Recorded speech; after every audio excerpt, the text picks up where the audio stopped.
Free Range American podcast. We are here with Bert Sorin, co-owner, president of Sorinex equipment, fitness equipment, however you say that. Welcome to the show. Longtime friend, great dude, amazing human, body like a Viking, great beard. Just got to be complimentary. Let's say probably one of the best beards, not just a great beard. I think that's like 20 inches, 24 inches. It's almost belt line again. So as Matt calls it, long form. But thank you for having me. Thank you. I feel like you have to make a lot of life changes when your beard's that long. It's a safety hazard. I'll be honest. Ratchet straps and collapsible stocks, not really friendly. I always had that when I had my beard down here. It's partly why I shaved it. Every time I'd shoot, I'd rip out beard hair with the stock. And then every time I would power clean, I would get it stuck. And I'd be like, oh, God. Do you have a good method? Do you tuck it underneath the shirt? Actually, the method is here. I go back and tuck it in the back of my hat for power. Is that considered a face mask? It is. It would. I don't know if it's PPE rated, but... maybe the bottom side of it is my virus side, and this is the clean side. Well, we're stoked to have you on, brother. You do so much cool shit. You're an outdoorsman. And, I really want to just kick off probably with your fitness stuff, because we met through plenty of mutual friends. Sure.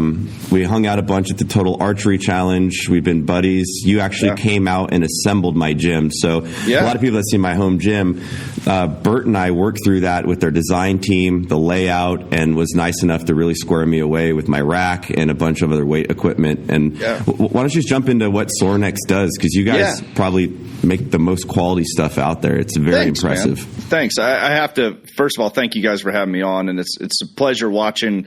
I've known you guys for a long time, but the things that you guys are doing in the industry is really, really cool. And I get a lot of inspiration from y'all. So thanks again for having me. And, it's fun going out and doing your home gym. And I was there the day that you did the Instructor Earl. And so being side stage for that was really, really freaking awesome. Just seeing the mastery of how your team does it. And so was that Instructor Earl 2, I believe you were out for? That was the original. Oh, you're out the range for the original. Oh, that's right. Get back. That hot day. Oh, it was hot as balls. Yeah, you saw the original execution on that. That's I still got it on my cell phone. I watch it sometimes and just laugh my ass off. Yeah, it's cool seeing behind the scenes, like how funny you guys are, but how professional and how you run it, and just the vision. And I'm not going to kiss your ass anymore, but organized chaos is what we like to do. Yeah, but that's how it works, right? That's really how Sorinex has been. It's been shoestrings and making shit happen for 40 years. But people look at it, they go, oh, it's not run like a big business. Like, I don't know, we're a business. If it happens to be big, it happens to be big, right? Which you guys have a pretty interesting story on that side, as kind of entrepreneurially speaking, because you guys were some of the first people ever to make racks, to include, I believe you had the presence at the first CrossFit Games with your rack. So you guys go way, way back. Way back. Yeah, my dad started our company in 1980 out of our carport. So we had a little, 1,000 square foot house or whatever, and he had a little carport, and rich kids had garages. We had the carport. So he was a school teacher and a coach, always a weightlifter, always built stuff, and just said, hey, the stuff that's out there right now isn't strong enough, isn't adjustable enough, isn't safe enough. And so he's a big, strong guy. He's like, I can make it better, or I could figure out how to make it better. So he bought a little BuzzBox welder and made one piece of equipment, sold it to a local, high school, church, whatever it may be, took the money, got half of it, went and bought another machine, and just built it literally up from ground up, and never intended it to be a multi-million-dollar business. It was always, as he said, and I totally agree, it was his cover charge to be in the industry that he loved, which was strength. So if he was able to be relevant and change the strength industry, even in the smallest bit, that was what he considered success. There was no business plan. There was no investors. There was no, hey, we're going to do this and take over the industry. It was like, no, if I could add something to the world that I love, then I've been a success, and I get, maybe put some food on the table in the meantime. That journey has to be probably one of my favorite in business is where you don't have this like big private equity firm that comes in and goes, let's carve out $10 million and take over this market share. It starts with a little bit of a vision of, man, this doesn't exist. And I think it's very similar to what we did. Was there wasn't a pro-veteran, pro-America coffee company that had veteran humor. So we kind of created what we thought was missing and what we wanted. And I think that happened in the fitness world. We're like, I want better shit, but no one's making it. Better do it myself. Yeah, let me figure out how to make stuff. You're exactly right. And that's where I see so many of the parallels. I love what you guys are doing, because you guys took it, and I was thinking about this on the drive in. Successful people, you look at what they're doing now, and everyone, you could say you've been around, 5-6 years, but like, oh, you guys blew up. Well, maybe. But there's also the stuff that you're doing now that was the things you were doing 10 years ago, whether it was when you were still in, and the mindset and the vision and the drive and all the same stuff. The stuff that Sorinex is doing now that you're seeing is the same stuff we were doing 10 years, 20 years. It just takes time. And most people don't have the longevity ability to stick with it, and they don't have it in their heart and their soul to keep going, because if it's not there, it's not going to stay for 10 years, right? So the stuff you guys have always been funny. You've always had a community. We're not always funny. Don't give us too much credit. We've had our crappy videos. I don't know if you've seen my TikTok. It's not funny. No, I don't. I'm over 40, Matt. I don't watch TikTok. There's like 2 videos. I don't even know how to use the app. So yeah. So that's how we've been. And you look at it, and it's been a slow burn. We've had more of a acceleration probably the last 8 years, because we actually decided to start being good at business. But for like the first 30 something years, it was like, we're going to change the strength world and do what we do and not learn about business because we love strength.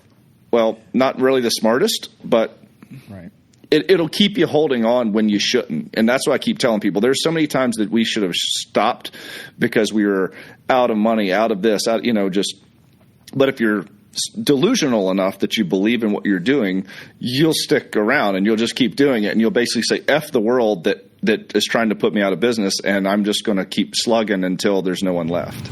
And you guys have done a lot of big projects. You've done professional sports teams. Like, going through your Instagram is just so amazing. Eye candy, like some of the builds you guys have just done. I was just watching the Air Force Academy build out that you guys did. Yeah. Holy cow, that was enormous. But then you're also doing stuff like you just built and designed that off-grid rack that was a home gym solution that's readily available.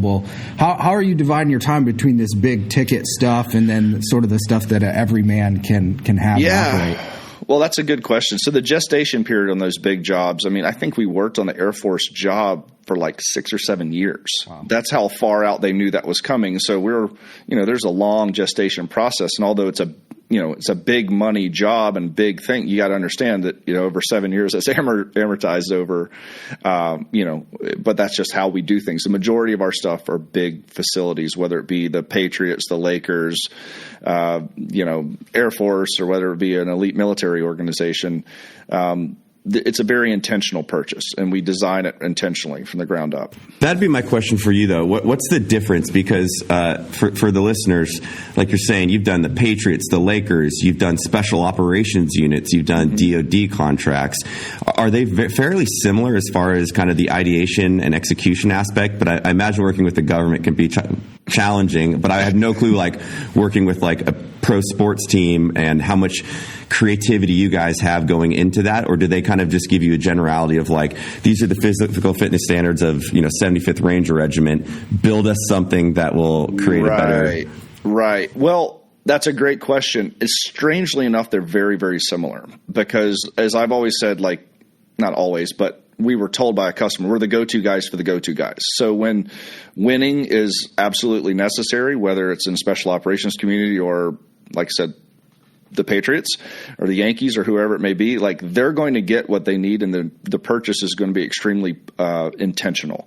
And we're going to go over every little bit. It's a hard business model. You can't scale it too fast, and it's not necessarily a general fitness business model. So it's a little bit difficult in that perspective, but when the people get the experience of going over every single thing, whether it's, all the all the different DoD places and military, they're going to get what they want. I'm sure the guns that you guys got and the optics and everything was very intentional. It wasn't just, I think we found these on sale, right?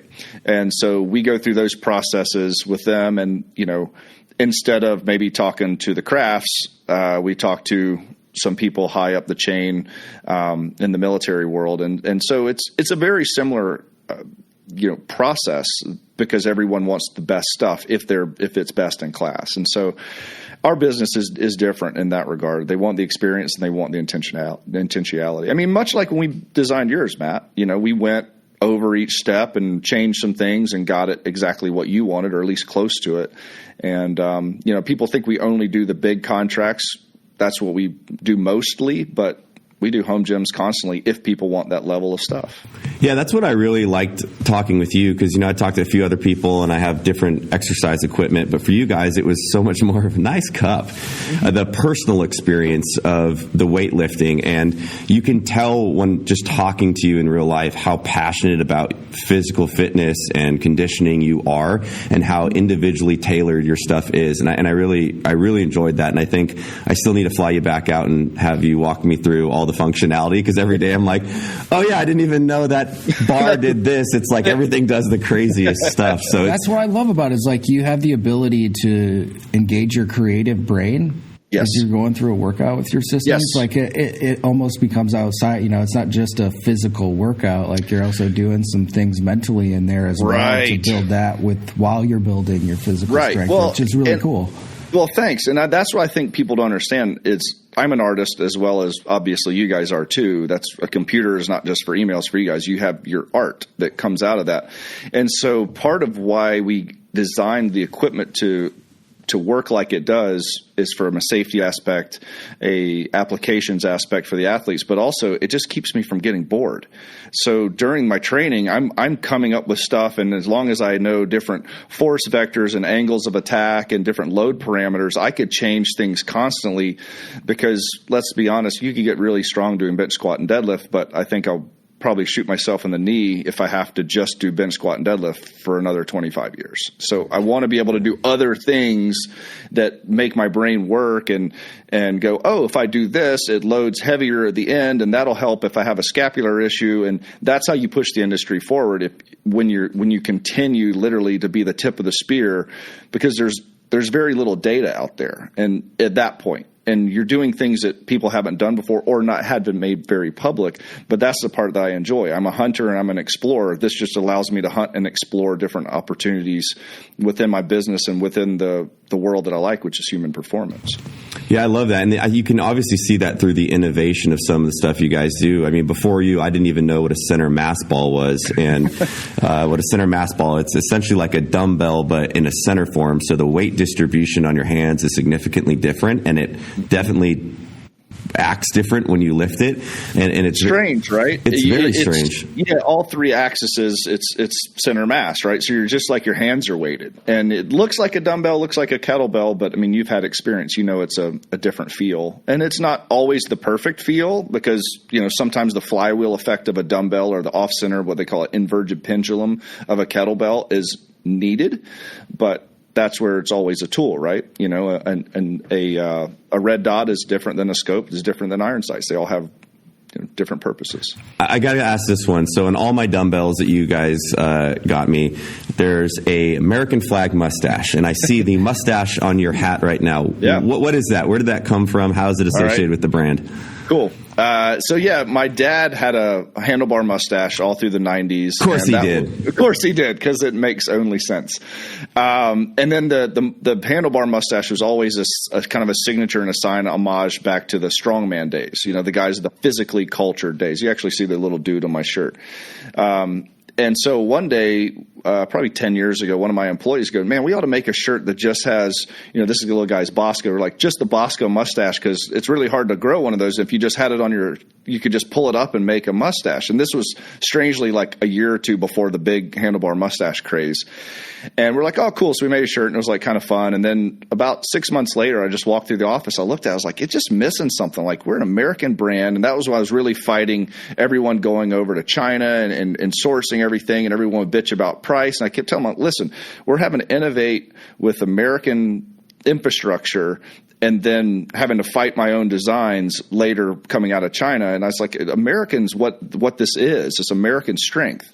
And so I just drew the American flag inside the mustache. I was like, it should be that, just kind of jokingly. And, you know, all because of a sudden, you guys manufacture pretty much everything in-house, if I'm correct, right? Yes, I would say we source a few small things, but I mean, anything that's a Sorinex piece of equipment like a rack or whatever, it's manufactures about 50 yards that way.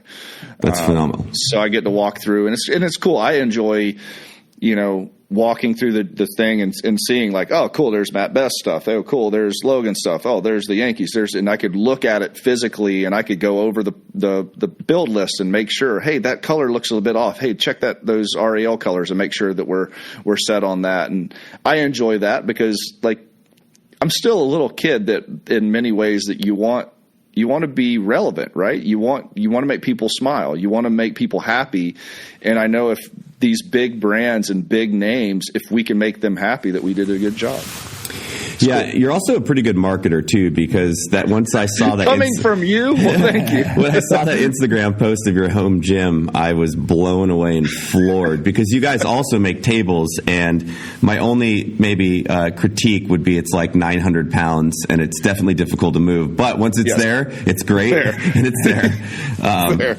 But seeing that's really what inspired me to like invest in myself and build the home gym, because I said, wow, this is like a fitness center for my own individual growth. And that was why I wanted to invest the time, energy, and money into the home gym, was because investing in yourself is everything, right? Continued education in business, becoming a better leader. There's all these steps that you can take on a daily basis. And fitness for me is a huge, huge part of that. Sure. Because I'm sure like everybody on the show right now, if you don't get that workout in the morning or whenever you do, it kind of fucks my whole day up. And I didn't realize how much mentally better I was just having that home gym and working out.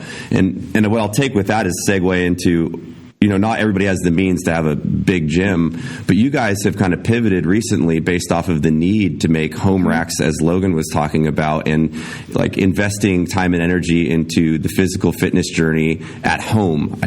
Right. Are you guys going to pursue that more? Because you did some awesome things. I know you were donating some stuff. So. Well, I appreciate that. No, that's a good question. I want to, first of all, thank you. I mean, you understood the need, the physical, mental, emotional, spiritual, everything need of having you have a human performance center, right?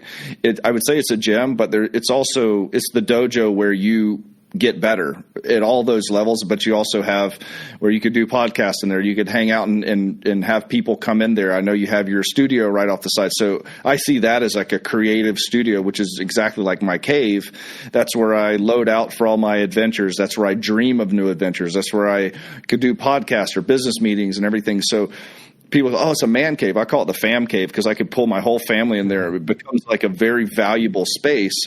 So, yeah, I invested a lot of money to make it work, but it's my favorite 1,500 square feet on the planet. And, you know, I have to thank you because when you called me initially, you know, you didn't ask for a handout. I mean, you guys are a big deal, a big company, but you said, hey, I want the best stuff. I want to go for the experience. I'm not going to beat you down on price.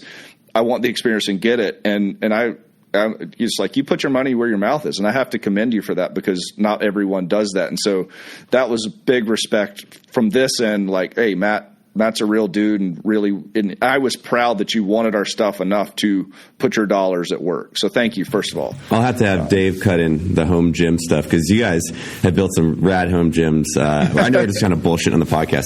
Sure. Yeah. So, but going back, go ahead. I'm sorry. No, please. Yeah. So the home gym stuff. So going over to the off-grid rack. So the That's stuff what it's we've called, always off-grid made, rack? Off-grid, yeah. Okay. And so we're doing some more stuff in the outdoors world. It's from a business side. Been in the outdoors world my whole life, but it's, you know, Sorinex just chases our passion, right? Much like Black Rifle. It's if we're into this, we're going to figure out a way to be more into this.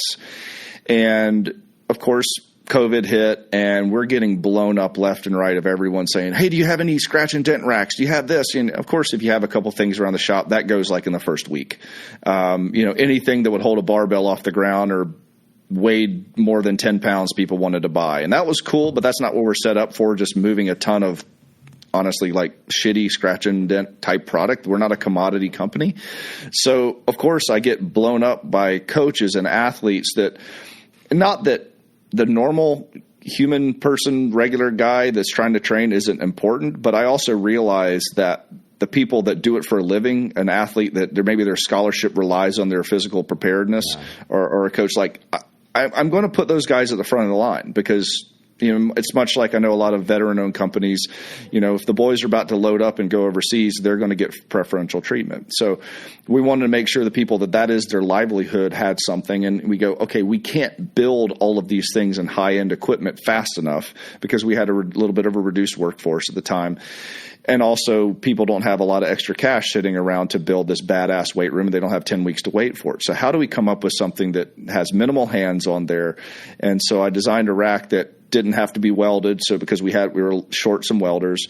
So if we could cut it out on the laser, bend it a few times, and we could get them out the door quickly, we could fulfill the need of people. Let's put it at a price point that has a low margin. We're not trying to launch a new line. We're not trying to make a big profit. We're trying to get people training in a wartime solution. And it was kind of to give back to our community and realize they have the same value system that we do. And we said, well, should we have, we were looking at doing a couple donations, and it was like, well, what percentage should we do? And couldn't figure it out. And we got to make sure we cover costs here. And, and not to sound strange, but I kind of dreamt of it that night, and I kind of woke up and I just had this weird feeling. And I was like, I called my COO and I called my marketing guy. I was like, hey, let's just give it all away, man. Let's just, just like, okay, for a certain amount of time, there's going to be the big glut of orders. Let's promise we'll do it and try to get them out in under a week to help people, and all the profits, just give the shit away and put it at work. And so we were able to give it to an affiliation of 501(c) that actually helps the service industry. So the waitresses and the bartenders and all the people that we rely on there. Brother. And it was cool. So the coaches were able to be a part of it. So their dollars were able to go to support people that support our all of our infrastructure of life. And we were able to donate a little over $98,000. And it was really, really cool. And so it wasn't us doing it. It was everyone coming around and putting their dollars at work. And I was very proud of it. And there's probably close to 1,000 people that now have a rack at their house that wouldn't have been able to afford one before, and they got it quickly. And so I don't know where we'll go with it from that, but I think, in a short period of time, we created a positive impact. Yeah, well, I just, it's so cool to see from a creative standpoint, how you guys shifted. How long did it take from ideation to that thing's going out the door? Because I'm assuming you guys still had to go through, a patent application process. Yeah, so literally I drew it up in about 10 minutes. I texted my shop manager. I said, hit me on FaceTime. And I was in the cave. I drew it. I hit it. I put it on FaceTime. I showed him. I said, we need to do this, this, and this. Here's the dimensions I would use. I was like, draw it up, get it to me within the hour. He hit me a mechanical drawing of it. We changed it one or two things. That night, he cut it out on the laser. The next day, it was at my marketing guy, Josh Dobby, at his house. We bolted it at his wall. Tried it for a day. Changed two things. As we did it, we put in for the patent on it. And 9 days later, we launched it and had the first 50 ready to go. And if people don't know business, I mean, holy shit! It's something which I love. Smaller business and not having some parent company running the shows, because they'll refuse to let you pivot and move that fast on aspects of the business. And some of that could be the difference between you guys being able to employ your employees and having to let people go. So. Very, very smart. What is it? So it bolts into the wall, and it's like a rack? Yeah, it's a rack. It's a very simple rack system with no moving parts. Bolts to the wall. It could bolt to a barn. It could bolt to rafters. We bolted to a tree out at our farm, and our 2 trees. And so the idea is it could go anywhere.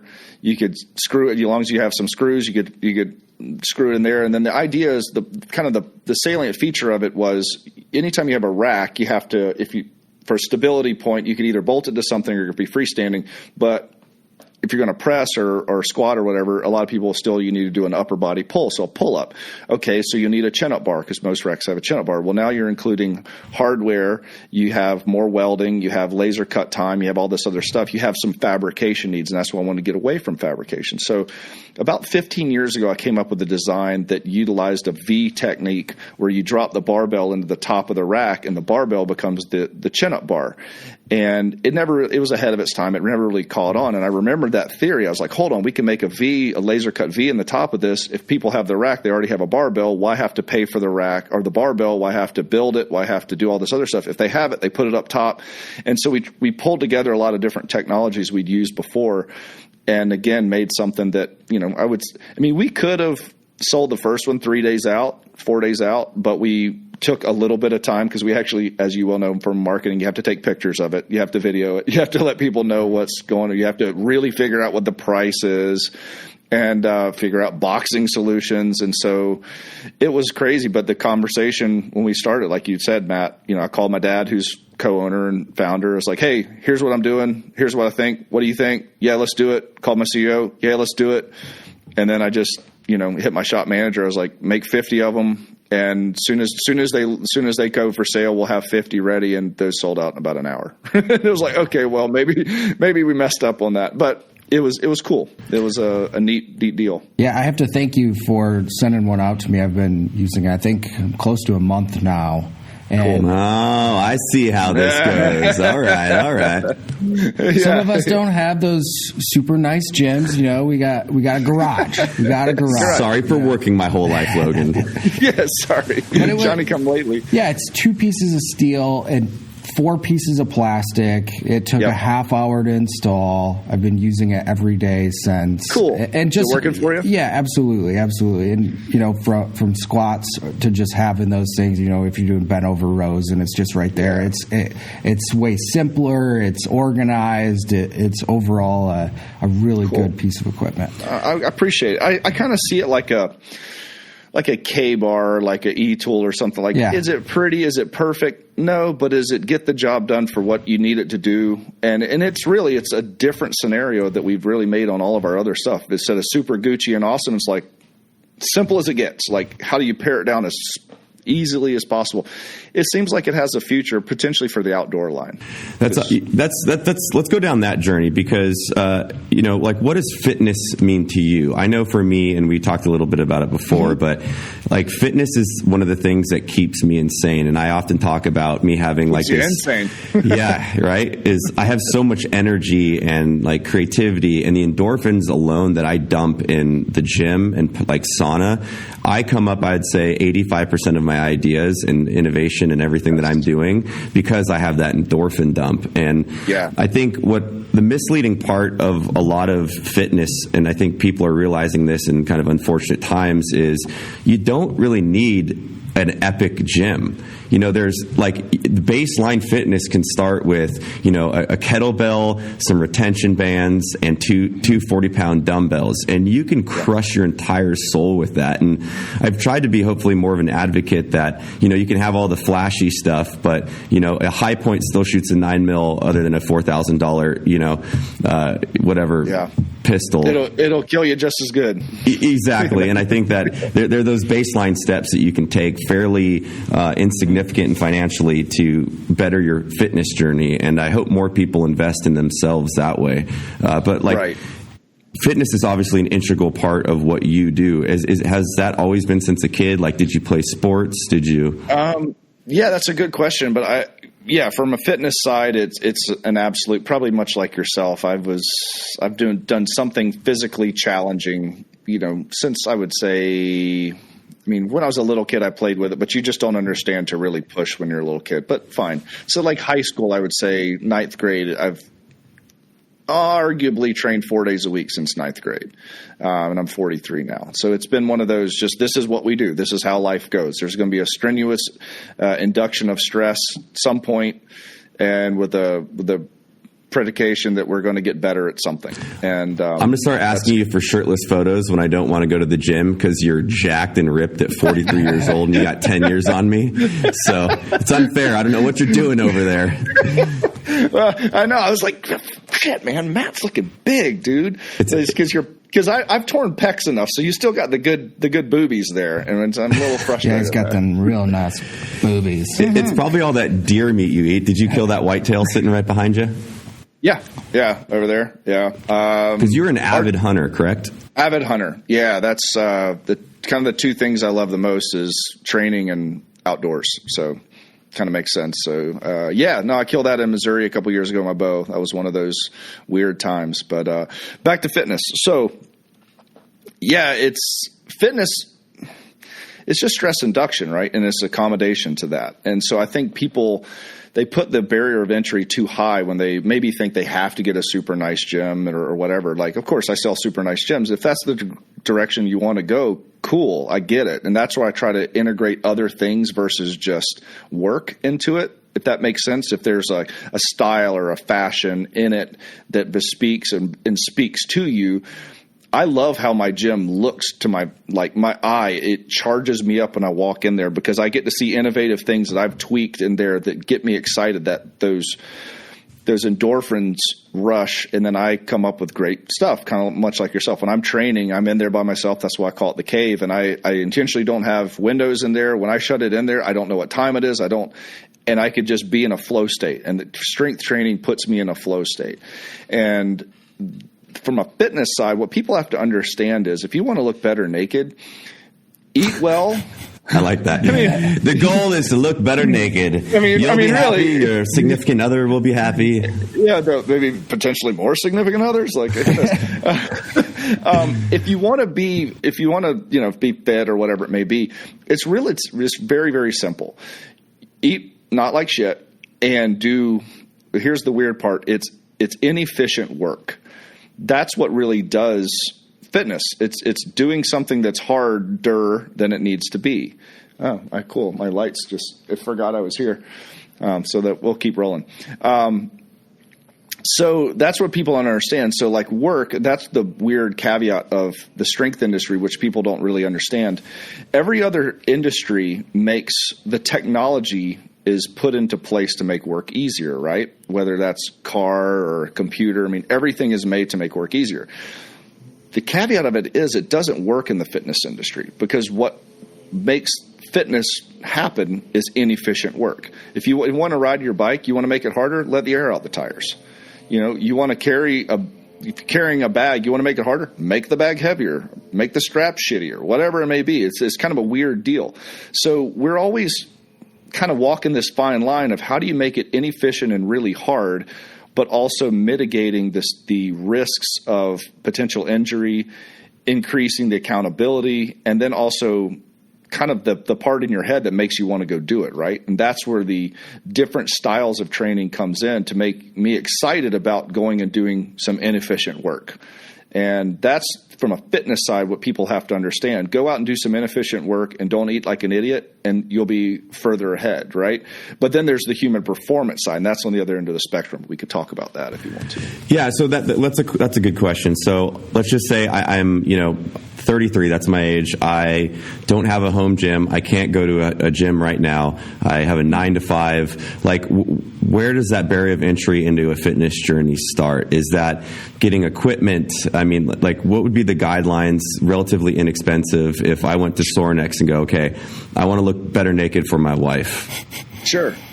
I mean, you're exactly right. Think that point is going to be multi-joint movements, right? And people say, what do you mean by that? Well, if you do an exercise, how many joints are flexed or extended? A deadlift, you're going to have ankles are going to move, your knees are going to move, your hips are going to move, and there's going to be some contraction in the scapular plane for a back stabilization. It works everything, as they say. A thruster, front squat into a push press, you pretty much work everything, and that's why that's such a good exercise for fitness, because it's a very inefficient way to move stuff, right? I would say a kettlebell works great. A barbell is the chassis, in my opinion, of all real strength fitness. A barbell and some plates doesn't have to be bumper plates. The only reason you need bumpers if you're going to drop them on the ground. Regular plates work fine. Get your CrossFit on and throw it up in the air, all day long, and wait for the slow-mo and the sweat shots. It's great. So I would say a barbell. If a kettlebell will certainly screw your day up from a inefficient work standpoint. But if you want to start putting on strength, you have to overload. And the overload principle is what you probably remember from Milo of Crete, the old idea that he was a small boy, picked up a cow, walked him around the Olympic Stadium, and every day he would pick up the same young bull. And eventually the idea was he was able to carry a full-grown bull around the Olympic Stadium, and he became stronger and stronger and stronger. So that's what they call Milo, the godfather, or the legend, the godfather of the overload principle, which means more stress equals more strength. I do really like that guidance, because I think I've been on my fitness journey since pretty much 17, when my transition from emo bass player to future Army Ranger started happening. I don't remember if I saw pictures of it, or maybe when I listened to your book or read your book. I think the jet black hair, I was an emo kid. Sure. I wrote poetry in high school. You would have totally beat you up. No. Well, that was, in part was I'd been bullied, and that was like a lot of why I got into physical fitness, because I wanted to be kind of responsible for my own self. And I think with fitness, even today at 33, working out essentially for 15 years, there's so much information out there on fitness that I think it's like drinking from a fire hose. And I think a lot of people get caught up in the minute details of what they should and shouldn't be doing. And I don't know if you agree with this, and I'd love your opinion, but kind of the first step in fitness, if you want to get into it, is like, what do I want out of this, right?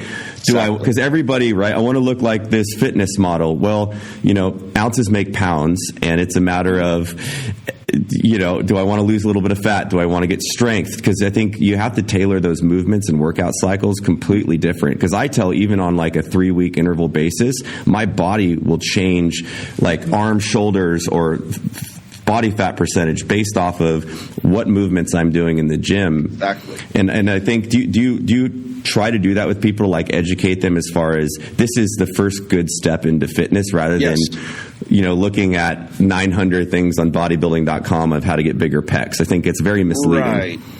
You're exactly right. I think it boils down to you have to see where someone is. There's an evaluation, and then there's a goal setting. Just like with business or anything else, or sighting in a rifle. Where'd your first shot land? Well, who knows what you're going to go up or left or right if you don't know where your first shot landed? Where are you? And taking good measurements, whether it's actual measurements, circumference measurements, body fat, weight, pictures in your underwear, whatever it is, and go, do I like this or not? If it's no, what would I change? All right, well, now we have a direction. We know what we're looking for. Now we have if it's, no, I'm kind of skinny and I need to put on some mass, great. Let's go hypertrophy. You're going to need some strength to move some weight for hypertrophy. We're not going to fool with cardio right now. That's going in the opposite direction. And so that's where people really understand what they're trying to accomplish. You're exactly right. Fitness is like, the world, and you could go anywhere in that continuum, or that world, that solar system that you want. But you're exactly right. If I know my body well enough. I could tell you within 2 pounds of where I am. I could tell you kind of what I need more or less.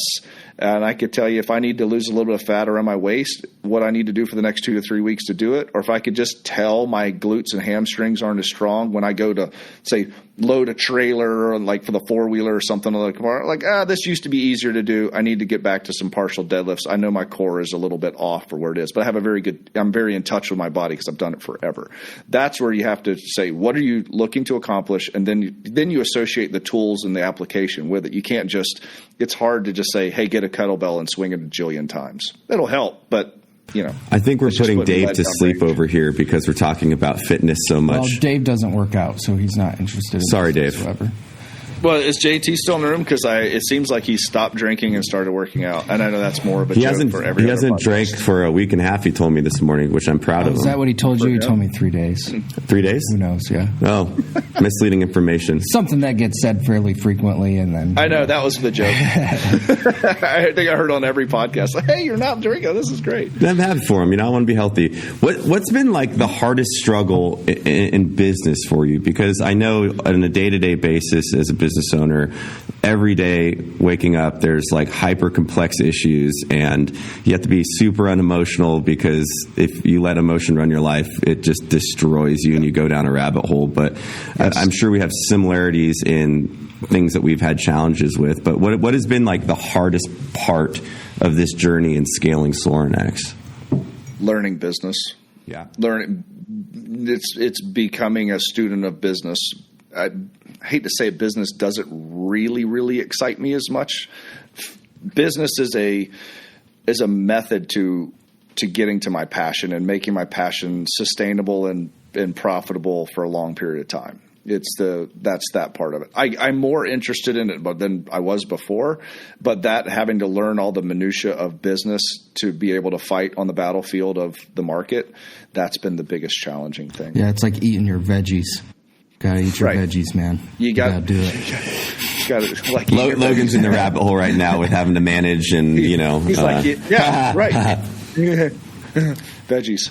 That's what we did. We're like, hey, Logan, you want this executive position? And then I threw him all my bullshit work that I didn't want to do. And it's not bullshit. It's hyper important, obviously. It's just, right. It's just, yeah, I mean, and I'll have the same question for you. It's like, do you enjoy the business part of it, or do you enjoy the product that comes out of it?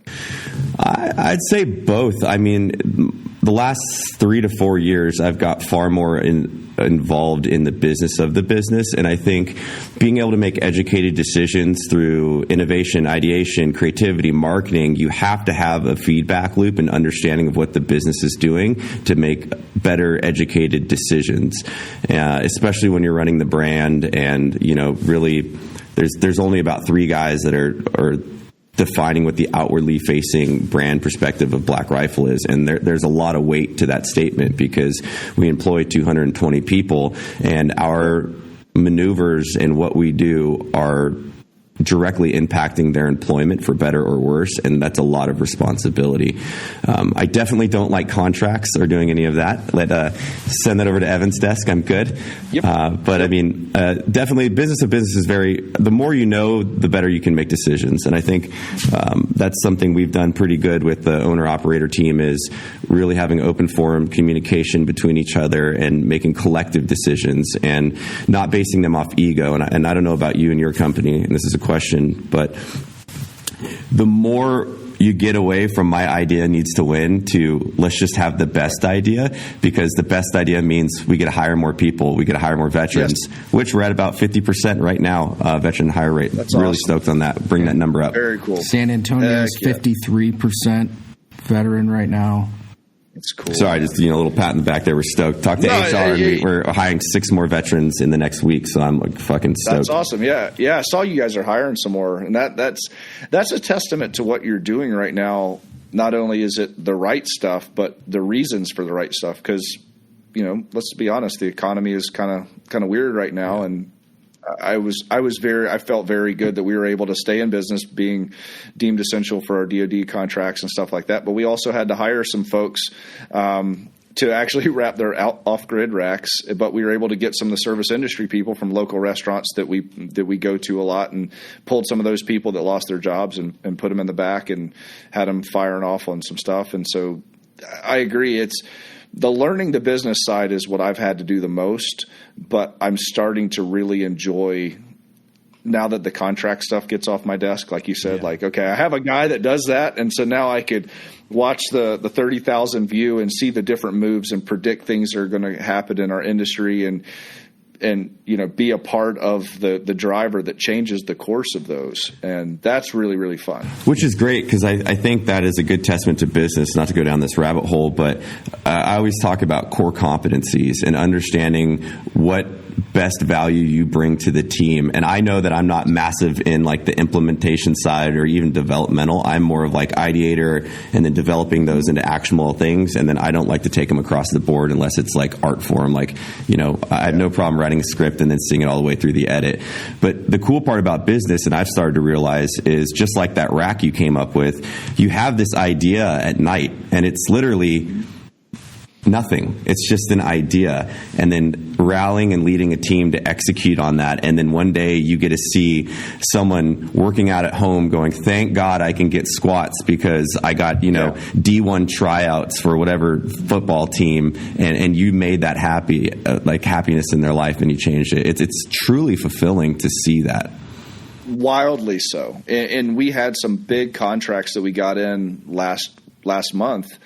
Big, some good sized contracts. And I'll be honest, I was happier and more excited about the off-grid rack because we were able to move fast. I like moving fast. I like seeing stuff come through. I'm a creator. And to see something that, like you said, didn't exist, then it existed. We saw it helping people. And that, it's weird, probably much like I'm addicted to seeing people smile. I love seeing my customers and my friends smile. And I just, maybe, again, goes back to the little kid in me. I want to be liked. I was the only child. I didn't have brothers and sisters. So the kids across the street, I had to make sure that they were my buddies. And so, maybe it's maybe back to the primal piece of that is hopefully I could do stuff for the industry that makes the industry smile. And we got so much cool feedback and endorphins and guys hitting me left and right like, thanks, this really helped me out and all this other. And we didn't make any money off of it. So if that's the case, I'm a bad business person because I enjoyed the one that we didn't make money off of more than maybe like, okay, great, we've been working on this job for 3 years. We finally got it. Cool. It's going to be an awesome university. It's going to be awesome the day of. But right now it's just a piece of paper here. Bert, you know what? At the end of the day, sometimes laughter is currency, and it's the most important thing we can have in life. Because, there's been a lot of things we've done over the last couple months that we could have benefited ourselves, and we gave a lot of it away. Sure. And I think that's why we like being in line with you and a lot of the other businesses that we partner with is because happiness and community matters more than a couple extra dollars. And it's refreshing to see people act in that way. And I wish more people did. But the good part is I think you're starting to see socially a lot more people invest with their dollar in companies that they believe in and their mission statement and the give back. And I think that's a really good course for American business going forward. And hopefully we can bring more manufacturing and all that stuff to the United States. Yeah, agreed. I'm 100% with you. And your guys' videos, I mean, I show them to my wife, I show them to my in-laws, I show them like, hey, check this out. Look what the guys did, and it makes us laugh around dinner table. And I'm proud because I'm like, these guys, I believe in their vision and they make me smile and they make me laugh but then that builds a brand loyalty, right? And I was talking to one of my marketing guys today, and I said brand loyalty is an interesting thing, and I've noticed more and more as I literally got dressed this morning. I thought about it. I said, okay, I'm putting on, and I'm going to, I guess, label drop for a second, but just to give a perspective. I put on a Beyond pair of pants because, like, those are my guys. Like, and not only do I love the pants, they, what I'll consider I generally only work with like top 3. Work with invest my own dollars. I'm not going to shoot a shitty scope or a bad gun I'm not going to. So these pants are awesome, but you know what? They remind me of Rudy Reyes and Rick Elder and like my buddies there. And so when I put them on, there's that little endorphin rush that goes, hey, these are great pair of pants. They fit awesome and I love them. But also I feel like I'm hanging out with my buddies right now, and I hope I'm doing something right now that makes me think of them. Or my knife in my pocket that I carry every day that Zach Brown gave me. When I cut something, I go, man, I hope Zach's all right. I need to give him a call. And so everything I'm starting to find in my life by design or just by how things work out, again, plug for you guys.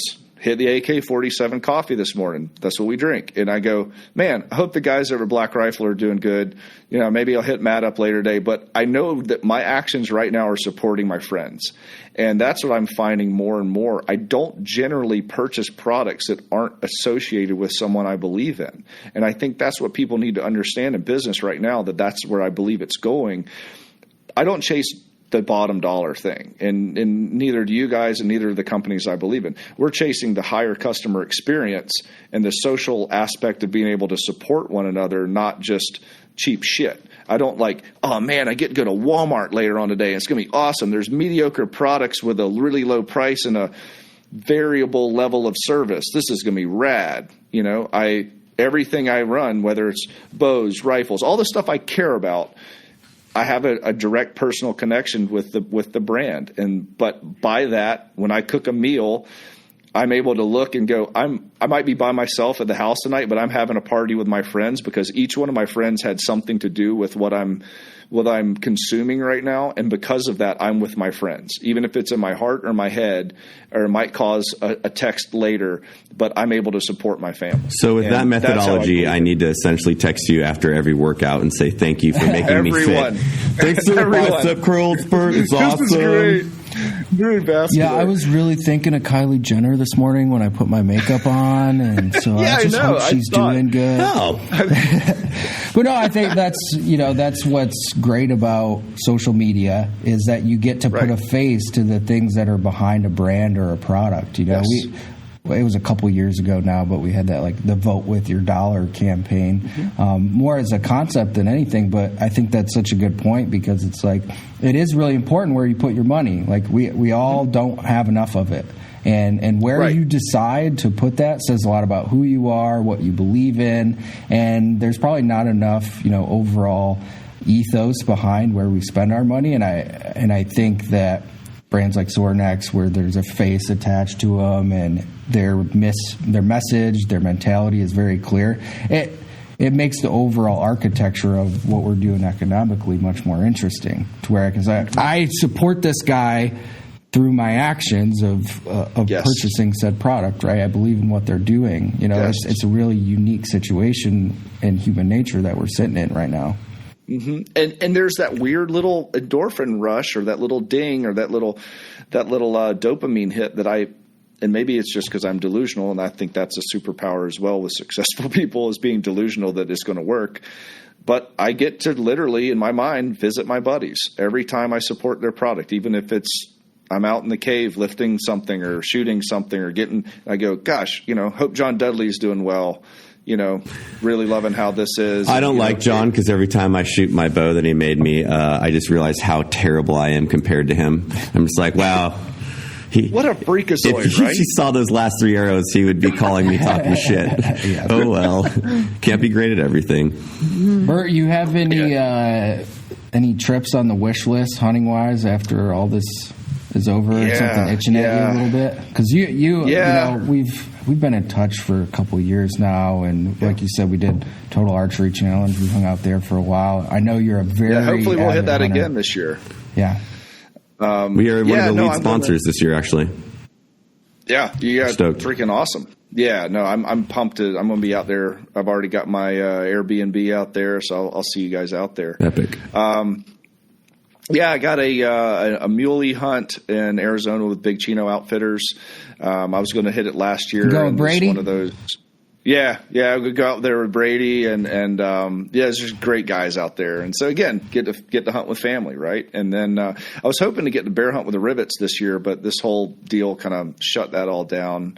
Cam and the rivets and Pops, we all went out there last year, and that was a cool one. I'd love to get on some elk, get some buddies going this year. So why do you hunt? It's weird. Pops is a really good salesman of it when I was a little kid. So he was a big outdoorsman. And so when he would take me, I think there's like a hack for being almost like a legendary, successful, relevant thing. Try epic stuff, and epic stuff being over the mediocre line, right? If this is what everyone's doing, try some stuff up here, like start a coffee company off of a bed of a truck.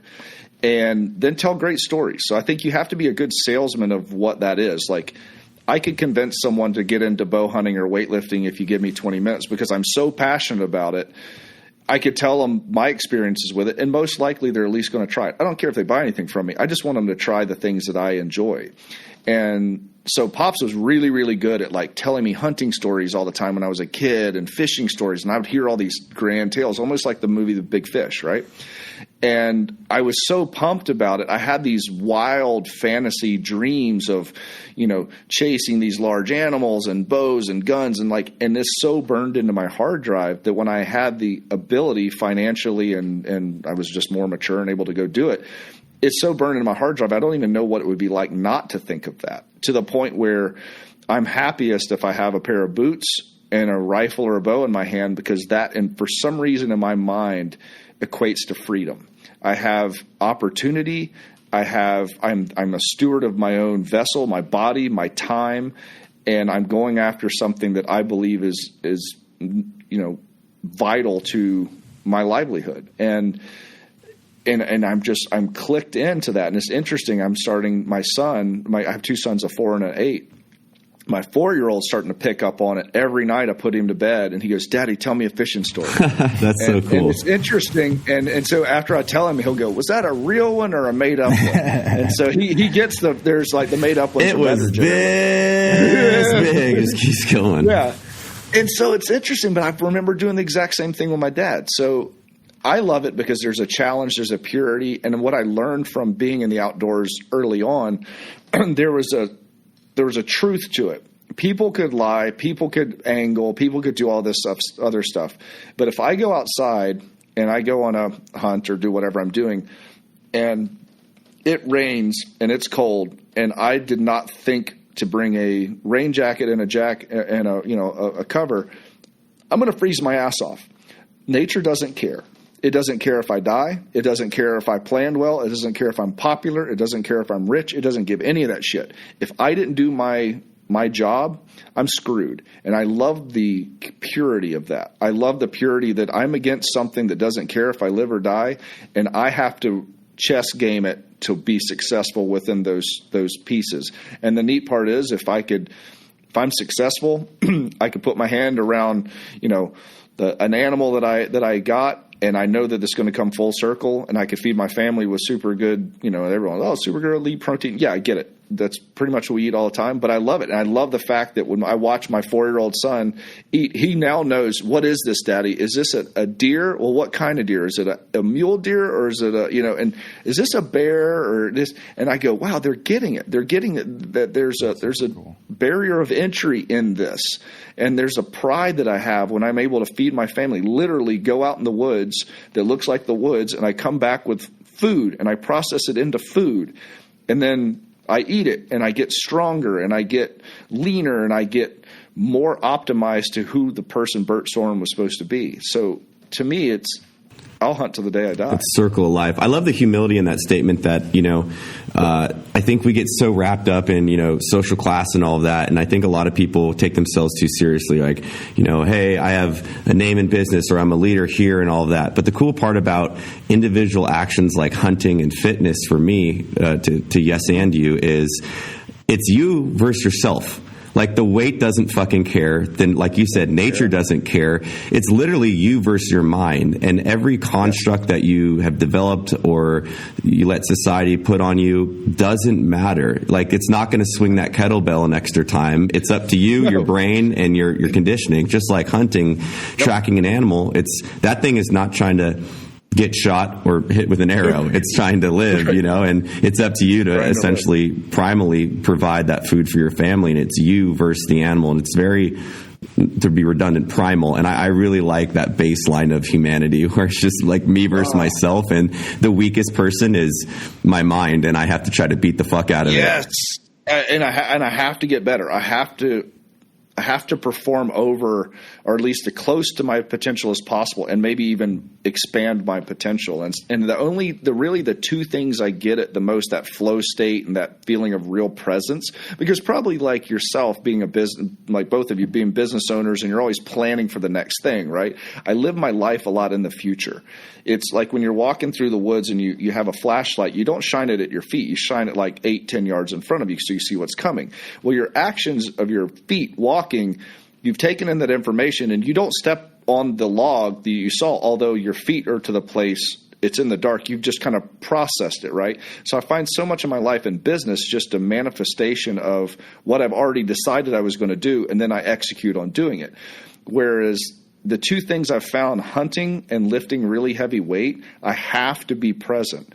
I can't think of, what that banquet of that deer is going to taste like, or what that bear rug is going to look like. I can't think of that because I have to get the job done right now in this second. If I'm on a spot and stalk, like 2 minutes from now don't matter at all. This second matters. 500 pounds in your back is trying to kill you. It doesn't matter.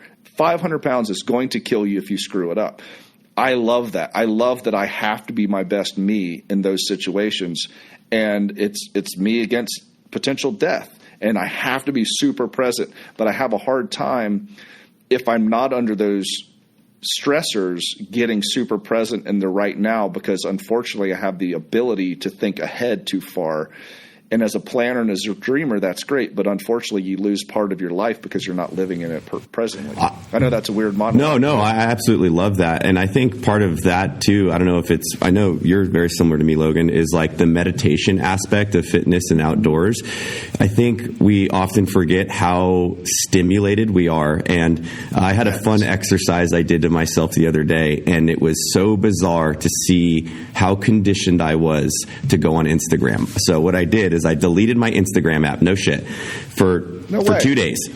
And what I kept catching myself doing, like I'd go to take a shit, app open, and I would click, and it would be not there where my thumb should be on Instagram. I'm like, oh my God, I was just going to have someone else feeding me information, whether it was some chick with a giant booty on Instagram that I'm looking at or whatever. But it gave me that mental pause to go, okay, let's think about my day actually and what's ahead of me. And I think the opportunity going out in the outdoors has been really great for me, because a lot of us that are every single day we have to be creative and come up with innovative ideas, and shit wears on you. And once in a while it's nice to take that 2 days out in the woods and you kind of remember what fucking matters. And it's such a good reset. And I think more people need to get away from technology for, even if it's a couple hours a day, just go through that mental exercise of, I don't need to scroll through my feed and see all this negativity. I should just focus on myself and maybe, kiss my wife or, play with your kids or tell them a fake fishing story. You're exactly right. Yeah, I read the other day, they said that the media or marketing and whatever it may be is the second most common thing that we ingest into our body after air that we breathe. Wow. And if you think about you watch more media or whatever it may be more than you eat.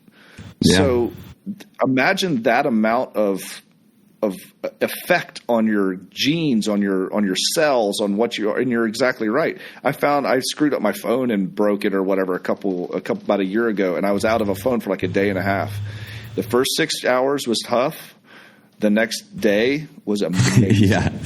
It was amazing. Yeah. And it was just like, I felt like I had just been set free because I didn't have the obligation. I'm like, can't do anything about it. And then I was like, I can't do anything about it. So I could just go do this now. And I'm just a free person. And it kind of freaked me out, kind of like you said with the app. And if I don't respond on social media for a while, I think I might do the old Matt Best move in a minute. That sounds. It's bizarre. I would challenge some of the listeners to do that. Just do it for like 5 hours, and you'll see how psychologically conditioned you are to be involved in like the FOMO. Like, I gotta look. Maybe Logan posted a cool fucking Instagram photo. Like, he'll be there tomorrow. But it was super weird for me, man, because I kept going back. I did it about 6 times, and I wasn't even thinking, and I try to open the app and I'm like, what am I doing? I can focus on like a little rat hitting a pellet. Yeah, that 20 minutes I spent laying in bed on Instagram could have been 20 minutes of cardio, you know, like something more productive and investing in myself rather than letting other people tell me what to do. Yeah, we do a trip just about every year to a rafting trip on the Middle Fork of the Salmon River. I've seen that. And that looks awesome. It's so remote. There's no cell coverage for 5 days. And that first 24-hour period, you find yourself wanting to check in and participate with this. But after that first day, you realize how much of a tether it is and how much... how easily your brain shifts and goes back to functioning without it, and how much better it is. When you don't have this thing that's constantly distracting you, you don't even think about it in your day-to-day. You don't think about how much that thing distracts you. But within this conversation over the last hour, my phone's vibrated 7 times. I've gotten 2 phone calls, and that's distracting me. I don't want to do that. I want to be here in this conversation and having this go on. And I think we have to have those times when we check out. Just shut it off, whether that's a hunting trip or an isolation trip. You got to have those moments where you're without that weight. Or just a strange, I used to call them, my wife and I call them hospital days. And we fantasize over these. And the whole premise of it is that we're running so hard, so fast, so often. And you kind of, when you get sick for a day or two and you just lay in bed, and we go, okay, what if we had a day where we pretended like we were sick? but we weren't sick. You just laid in bed like you're in the hospital and just shut off everything and let your brain actually think and recover with no input, and just let your nervous system recover and let everything just recover for a while. And because if I'm much like you guys, if I'm not doing something, I'm figuring out what I need to be doing next. And if I'm awake, people are like, well, what hours do you work? I'm like, I don't know. From the second I wake up to the second I go to bed, I'm doing something Sorinex related, because I tell people I don't have a job. I get paid every once in a while for my life. And this is just what I do. But man, you talk about like, it'll drain you. Have you had to come up with like interesting ways to kind of combat that influx of activity? Because I mean, I looked like a day yesterday. I was up at 6:30. The second I woke up, I was on an hour phone call with Evan, and until about 2:30 last night, I was working. And you have these great productive days, but that's not sustainable. And I've had to come up with like creative ways to walk away from some things. Like, I'm a weird fuck. When I sit in my sauna, I put on Jesse Cook, which is a Spanish guitar, and I turn off all the lights, and I just sit there for 25 minutes, no phone, and I just focus on my breathing, and I'm like, it's such a good reset for me. And I know it sounds like I'm a fucking hippie, but I don't care, because it's done wonders to my brain as far as being able to like be more efficient. Because I think as a business owner, and maybe you feel this way too, you get so caught up in the grind that you stop being inspired, and you have to go participate in life to be inspired, because that makes you more efficient in the things that matter. 100%. 100%. And I don't know if you've ever done a float tank or a sensory deprivation tank. You have, right? Yeah. It's in a similar aspect to what you're doing, Matt. And I would say the first answer is, like you said, how do you have less? I would say, don't be as popular. It's just like all your followers and all your shiny stuff.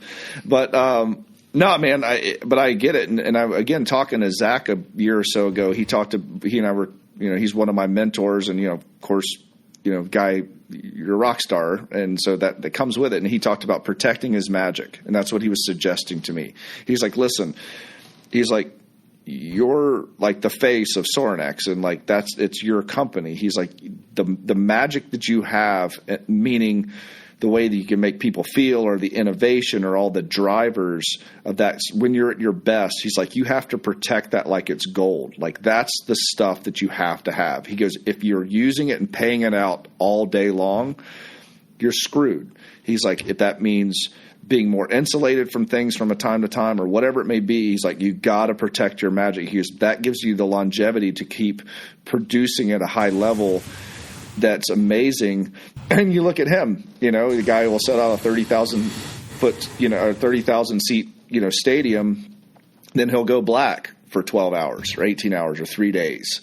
And he's like screwing around the house, shooting archery, whatever this, and he's just pulling his brain back together. And then, bam, concert happens, and it's on.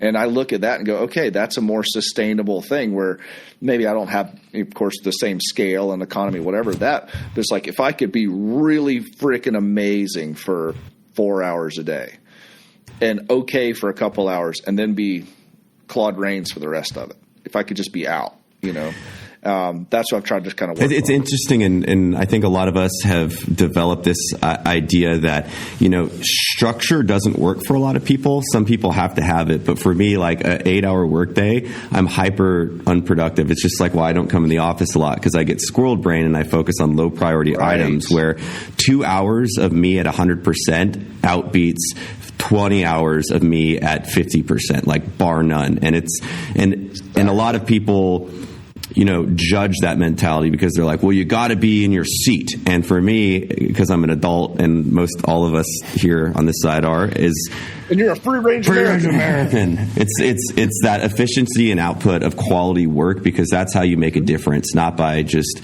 checking the box every single day.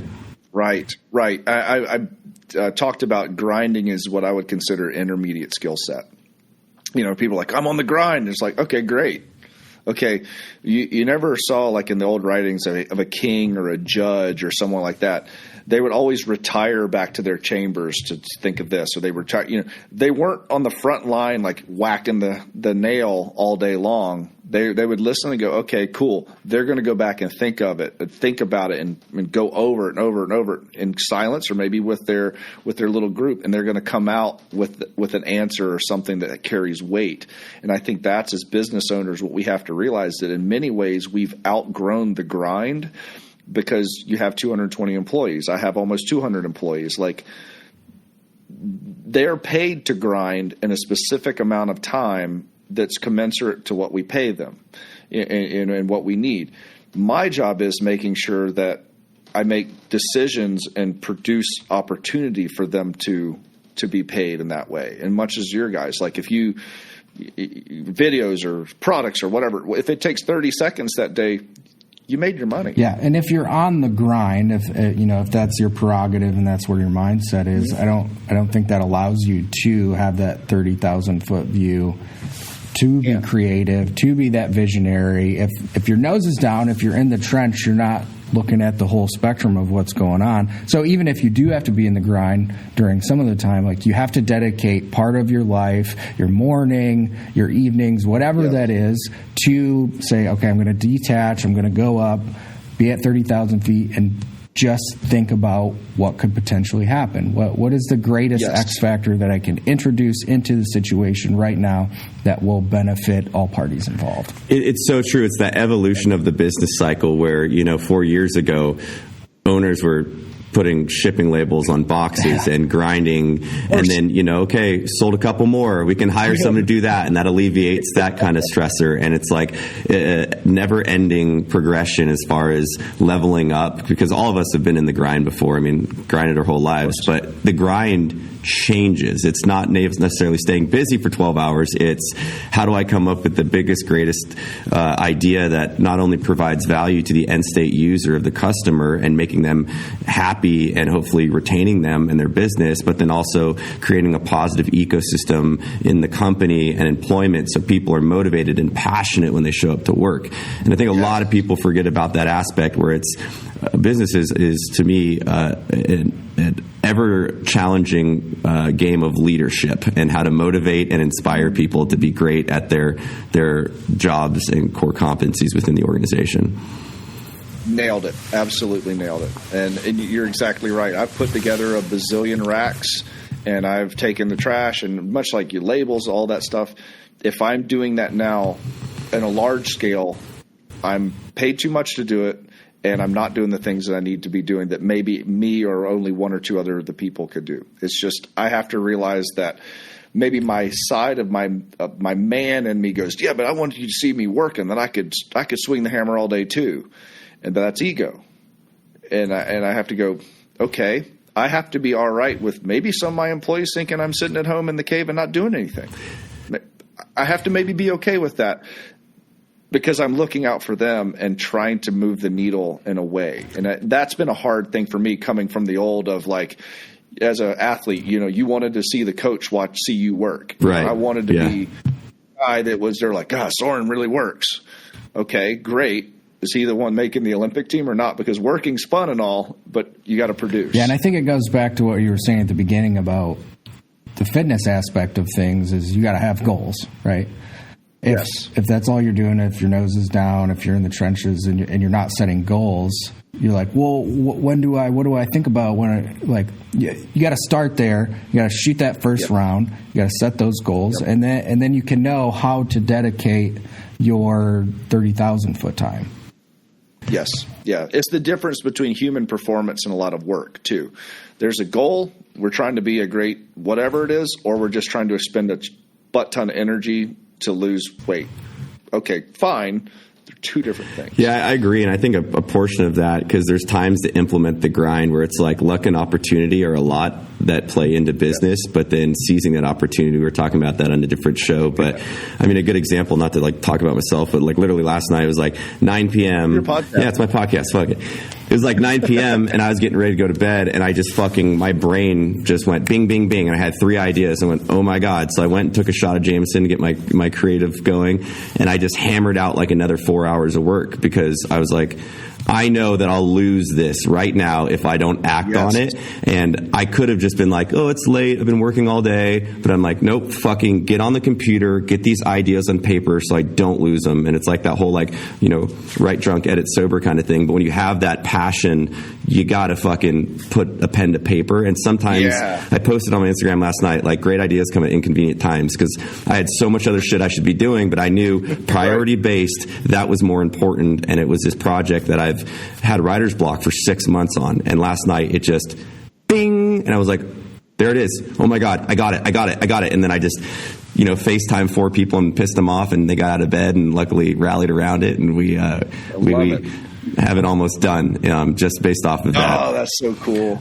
But that's awesome. You were in a flow state. You had it. The frequency was right, and you struck while the iron was hot. And that's the coolness about not only what you guys do, but having a business that the owners and the top guys are so involved in it. You could pivot like that. And hey, if you needed more sleep, you could have slept at noon today if you had to, if you worked till 4 or 5 in the morning, because that's just, no one's keeping a time clock on you, and the job is get it done. 100%. I mean, Logan attested that. I FaceTime last night because I was like, I had the idea, and I'm like, all right, here are the things that I can't execute on as good as my business partner. So I'm like, Logan, can you do this for me? He's like, got you. Called Evan. Evan, can you do this for me? And then I was called Eli. And so within, an hour, we had structured everybody around their core competencies. So cool. Teamwork makes the dream work. Because a lot of the aspects, each individual had such a better perspective on how to make this project better. And I knew what I could do the best. So I'm going to focus on that. Like, Logie, do this.